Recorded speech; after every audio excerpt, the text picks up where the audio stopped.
سیدنا زینب رضی اللہ تعالیٰ عنہ پورا مہینہ دیکھتی رہی، لیکن جب دربار یزید میں امام علی مقام کا سر اقدس پہنچا، اس نے چھڑی کے ساتھ معاذ اللہ سنا معاذ اللہ ہونٹوں کو چھڑی ماری اور کہنے لگا حسین دیکھ لو رب نے مجھے کامیاب کیا، اور معاذ اللہ نقل کفر نہ باشد آپ ناکام ہو گئے۔ تو بی بی صاحبہ دور بیٹھی تھی ستون کے پاس دور، اور باپ پڑتا تھی، وہاں سے بولی، اٹھ کے کھڑی ہو گئی،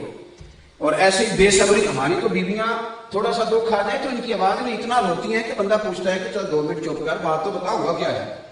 لیکن کوئی حوصلہ ہی نہیں، اس لیے ڈپریشن ہی ڈپریشن ہے، ٹینشن ہی ٹینشن ہے، اللہ جانے کدھر جانے قوم نے۔ حضرت زینب اٹھی تو ایسا نہیں کہ اٹھتے ہی روئی ہوں کہ او میرا بھائی تو کیا کر رہا ہے، میرے بھائی کے نہیں کہا ہائے میرے بھائی کو کیا ہو گیا، ایسا کوئی لفظ نہیں، اٹھی پیچھے سے پہلے اللہ کی حمد کی، پھر مدینے والے رسول پہ درود پاک پڑھا، پھر قرآن پاک کی آیت پڑھی واللہ ان اللہ مع الصابرین، پھر اس کا ترجمہ کیا، پھر فرمانے لگے میرے ابا مولا علی شیر خدا نے فرمایا تھا کہ جسم کے اندر جو مقام سر کا ہے ایمان کے اندر وہی مقام صبر کا ہے، یہ لفظ بیان کیے، پوری تمہید باندھی، اور پھر کیا انداز ہے بات کرنے کا، نہ لفظ ٹوٹے نہ آنسو آئے۔ ایک نابینا صحابی بیٹھے تھے دمشق کے دربار میں، نابینا صحابی، وہ کہتے ہیں میں نے سنا تو میں حیران ہو گیا، میں نے بڑے جمعے پڑے تھے مولا علی کے پیچھے، جب سیدہ زینب کو سنا تو ساتھ والے بندے کا نا گھٹنا ہلا کے کہنے لگے یہ علی تو نہیں آ گئے دربار میں، تو علی کی آواز ہے، یہ تو علی کی آواز ہے، لہجے میں اثر کھول رہے ہوں جیسے جبریل امی بول رہے ہوں جیسے، اور دربار دمشق میں وہ زینب کا خطاب منبر پہ علی بول رہے ہوں جیسے، یہ تو سیدنا مولا علی کی آواز، علی تو نہیں آ گئے۔ تو وہ شخص لوگ کہنے لگا یہ علی نہیں، یہ علی کی بیٹی ہے، یہ شہزادی ہے علی، یہ علی کی صاحبزادی ہے جو یہاں بول رہی وہاں۔ اور پھر جناب زینب رضی اللہ تعالیٰ عنہ وہاں بولی اور بول کے کہنے لگی جتنے آج تیرے دربار میں بیٹھے ہیں نا تیری حکومت ہے تو بول نہیں رہے، تیری حکومت ہے تو بول نہیں رہے، تو کہتا ہے میرا بھائی ناکام ہوا ہے۔ سیدہ زینب فرمانے لگی یہ تو قیامت تک مورخ بتائے گا، ذکر تیرا بھی ہوگا پر لوگ لعنتیں ڈالیں گے، اور ذکر میرے حسین کا بھی ہوگا پر خطیب خطبوں میں بھی درود پڑھا کریں گے۔ آپ کی جو استقامت ہے وہ آپ کو بڑا کر دے گا۔ بتائیں امام حسین نے کیا سکھ دیکھا زندگی میں، ساری زندگی جنگوں میں گزری، نانا کو جاتے دیکھا، والد کو شہید ہوتے دیکھا، چھوٹی عمر میں والدہ دنیا سے چلی گئی۔ امام حسین نے کون سا سکھ، آپ تو دن منا رہے ہیں نا ان کا، اور بڑے مزے سے منا رہے ہیں، بڑا سونا ٹینٹ لگا ہوا ہے، روٹی کھانے کو ملتی ہے، موویاں چل رہی ہیں، فوٹو بن رہی ہے، بورڈ بنے ہوئے ہیں، بلے بلے بڑے سکھ ہیں، کیا بات۔ امام حسین نے کون سا سکھ دیکھا؟ یاد رکھو امام علی مقام نے فرمایا دن انہی کے منائے جاتے ہیں پھر جو دنیا کو کچھ دے کے جاتے ہیں، ہمیں بغیر کچھ کرے بڑا ہونے کا، یہ تو اللہ قرآن میں کہتے ہیں ہم حسبتم ان تدخلوا الجنہ، تم سمجھتے ہو کہ آسانی سے جنت میں چلے جاؤ گے، یہ آسان کام ہے؟ ہاں لاڈلا بننا سوکھا، ہاں یہ منہ زبانی بڑے بندے لاڈلے بن جاتے ہیں، یہ ایسے ہی لاڈلا، دیکھیں نا نبی پاک اللہ کے لاڈلے ہیں کہ نہیں، لیکن حضور فرماتے ہیں میں اس کا محبوب ہوں اور سب سے زیادہ تکلیفیں بھی اس نے مجھے ہی دی ہیں۔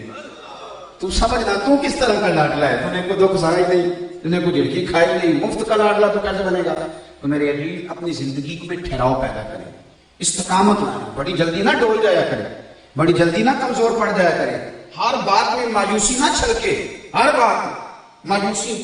میرے گاؤں میں میرے علاقے میں ایک موچی ہیں، تو مجھے بڑا یاد ہے کہ چھوٹے، اب تو خیر ہمارے جوتے ٹوٹتے ہی نہیں، اب نہیں ٹوٹتے، اب اٹھا لیتا ہے کوئی، نئے لینے پڑتے، اب جب سے مسجد آئے ہیں تب سے نہیں ٹوٹے، پہلے ٹوٹتے تھے تو پیبند لگانا پڑتا تھا، اس کے پاس پیبند لگانے کے لیے جاتا تھا نا کبھی، تو وہ 1 روپیہ جی اس کا پیبند کا، تو 5 روپے اس کو دینے نا، تو اس کو کہنا 1 روپیہ، اس نے کہنا مجھے دے دیں اس کی مزدوری، پرانی بات عرض کر رہا ہوں، تو 5 روپے دینے، تو کہہ رہا چاچا رکھ لو، تو چاچا گھورتا تھا، کہتے تھے کیوں رکھ لا، میں مانگ کے کھانا، میرا روپیہ بند ہے، روپیہ ہی نہ ہو۔ گردن کو جھکا دیتا ہے خیرات کا پتھر، جہاں میں مانگنے والوں کے سر کبھی اونچے نہیں ہوتے۔ میں نے بڑے بڑے کروڑ پتی لوگ خوش آمدید کرتے دیکھے، کوئی ضرورت نہیں، ان کی کوئی مجبوری نہیں، کیوں آپ خوش آمد کرتے ہیں؟